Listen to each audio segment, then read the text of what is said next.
Halo, assalamualaikum. Smartphone yang saya beli ini sangat bisa direkomendasikan buat dipinang pas tanggal 12/12. Dulu saya udah pernah beli dan unbox, belum review. Nah, sekarang harganya turun banget, jadi saya beli lagi. Mudah-mudahan kali ini kesampaian sampai review ya. Ada umurnya, ada kesempatannya, ada moodnya terutama. Ya, smartphone ini sekarang harganya 3 jutaan, tebal ya 3 jutaannya, gara-gara promo sih kemarin. Tapi lihat di seller-seller lain juga kalau pakai voucher Toped sih bisa 3 jutaan tebal ya, 3,8 lah. Ini dapat storage 512 GB, mantap nggak tuh? RAM-nya 12 GB, kemudian pakai layar AMOLED 120 Hz, fast charging-nya 67 Watt, dan punya powerhouse yang kenceng banget. Powerhouse-nya sama dengan Xiaomi 14T. Udah bisa nebak belum? Ya. Dimensity 8300 ya. Nggak tahu deh ada ultranya atau enggak. Tapi itu kenceng banget sih harusnya. Kalau bisa dipinang di harga 3,8 jutaan buat varian 12, 5, 12 GB. Oke, sudah kelihatan dari kardusnya warna hitam, ada aksen kuningnya. Kok tiba-tiba suara saya bindeng ya? Yes. Ini dia Poco X6 Pro. Dan saya munculkan, oh nggak ada harganya di sini. Bentar, kita lihat harganya di history Toped saya. Nih, 3827 120 aja harganya. Pakai aja karena harga aslinya itu 4999 ya. Oke, ini dia Poco X6 Pro 5G. Storage-nya bener nggak? 12 dan masih ada warna kuning juga selain hitam dan grey.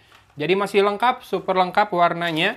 Dan saya mungkin nanti akan munculkan di layar untuk software update yang dia terima sampai yang terakhir dapat security patch bulan apa.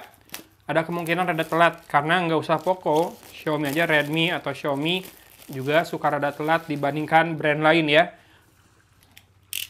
Mungkin memang karena terlalu banyak device yang dihandle, belum porting ke HyperOS-nya, update-nya, jadi ya rada lambat.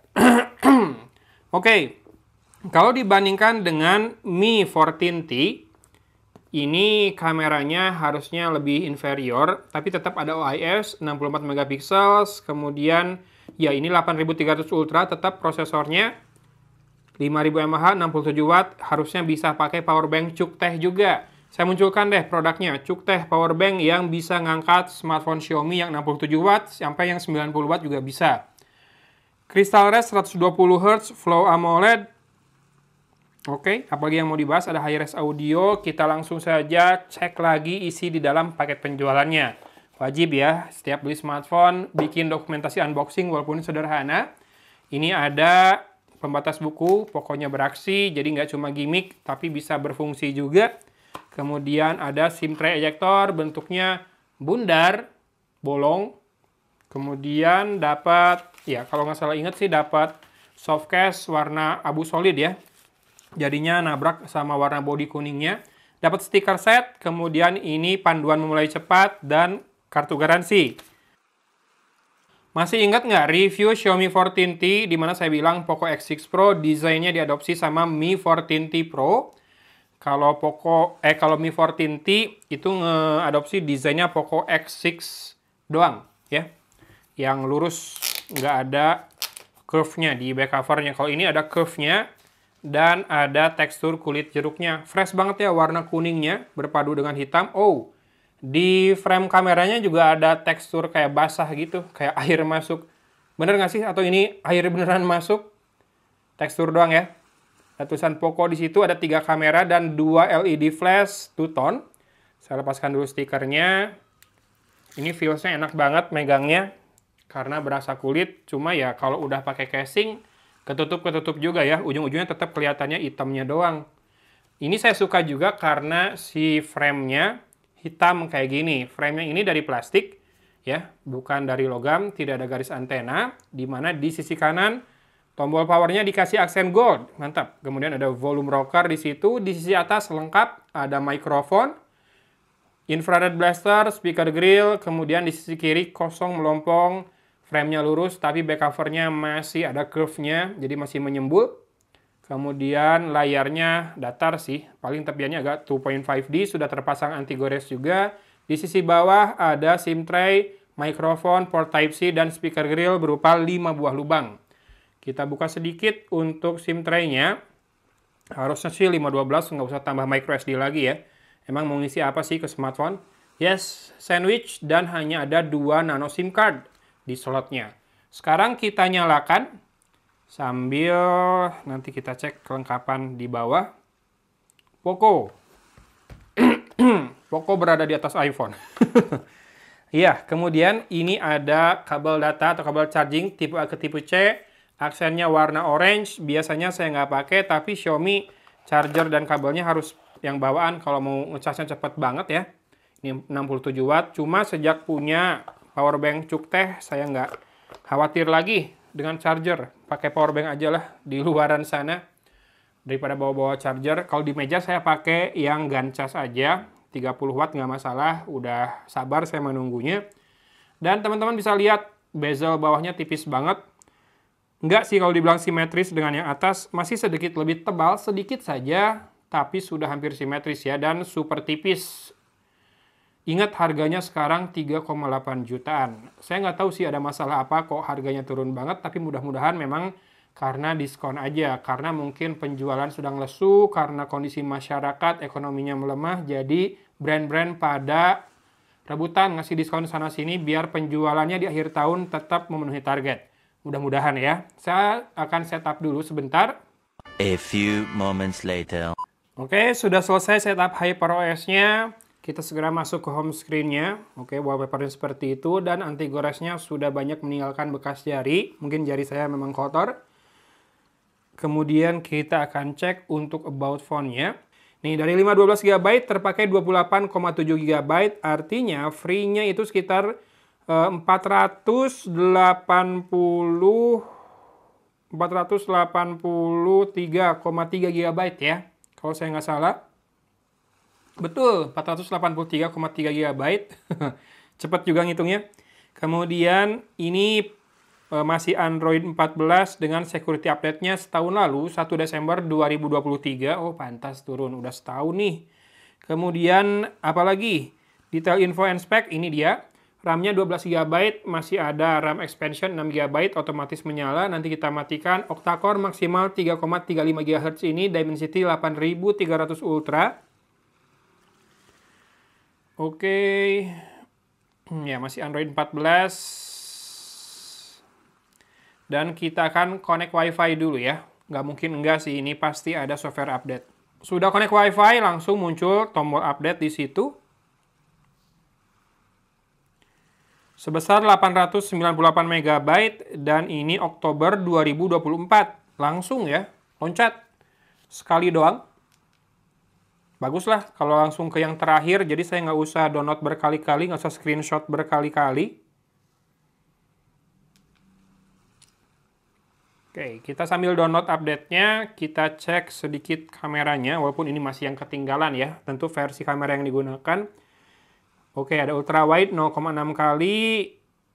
Zoom-nya sih bukan lensa tele harusnya ya. In sensor zoom 2 kali. Karena, bentar, adakah makro di sini? Tidak ada makro, lensa ketiga. Ada makro. Lensa ketiga buat makro berarti ya.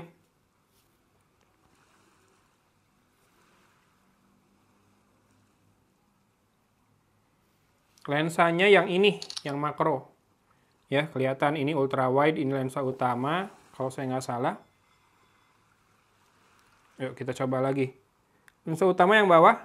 Oh, salah, yang atas. Ultra wide yang bawah. Iya, ternyata lensa ultra wide bukan yang paling besar ukurannya ya. Tapi paling menonjol lensanya. Ini yang lensa utama 64 megapiksel, sensornya ada OIS. Yang ini lensa ultra wide. Spek lengkapnya baca di kiri, yang ultra wide berapa megapiksel, saya udah lupa. Kemudian ada mode Pro, dan mode Pro ini bisa buat video juga di lensa ultra wide sama wide. Autofocus bisa di set manual, kemudian untuk shutter speed dari 1/4000 sampai dengan 30 detik. ISO dari 50 sampai dengan 6400, lebar banget. Harusnya sama ya, buat foto juga, iya sama.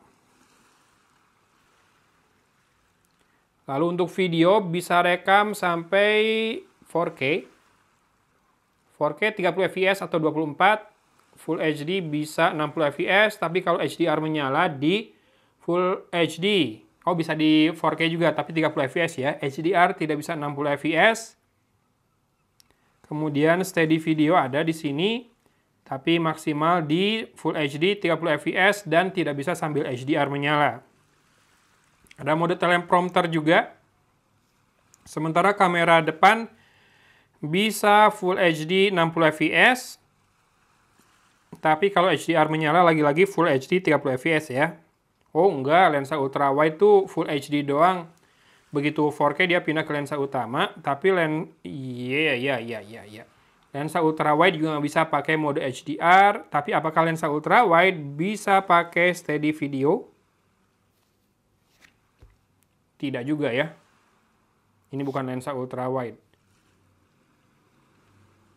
Tuh, ultrawide soalnya segini perbesarannya. Sip. Ada mode portrait, mode night, dan kalau di mode ini ada mode 64 megapiksel, 64 megapiksel, mode high res-nya.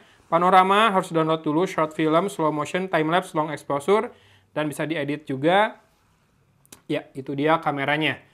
Saya belum tahu sih hasil kameranya, tapi pasti akan saya coba, insya Allah ya. Mudah-mudahan kali ini sampai video review. Saya mau keep dulu smartphone-nya. Ya sayang aja dapat 12.512 di harga 3,8, kalau nggak diembat duluan siapa tahu nanti nggak ada promo lagi sekece itu, atau malah pada meningkat harganya setelah banyak yang beli. Jadi teman-teman yang lihat video ini dan tertarik, kebetulan budgetnya ada, masih sisa, boleh cek produk yang muncul di video ini atau cek link di deskripsi atau di pin komen. Saya coba taruh juga ya. Saya carikan yang termurah deh ya. Kalau nggak yang official, yang termurah. Tapi mudah-mudahan dari toko yang terpercaya. Oke. I'm great, thanks. Siapa yang nanya? Paling saya mau cek, karena ini si fingerprint scanner-nya ada di dalam layar nih. Apakah always on display-nya beneran selalu always atau tidak? Saya lupa soalnya waktu dulu ya. Kita dari mana? Lock screen. Bukan. Ini ada always on display. Always on display. Always on display. Ya, belum bisa beneran always ya, tetap ya. Paling itu kali jadi pertimbangannya. Tapi mudah-mudahan abis software update bisa. Saya belum tahu juga sih. Nantilah di video review kalaupun ada bahasannya ya. Ya sudah, gitu aja dulu unboxingnya. Dari Kota Cimahi, Agon pamit undur diri. Wassalamualaikum warahmatullahi wabarakatuh.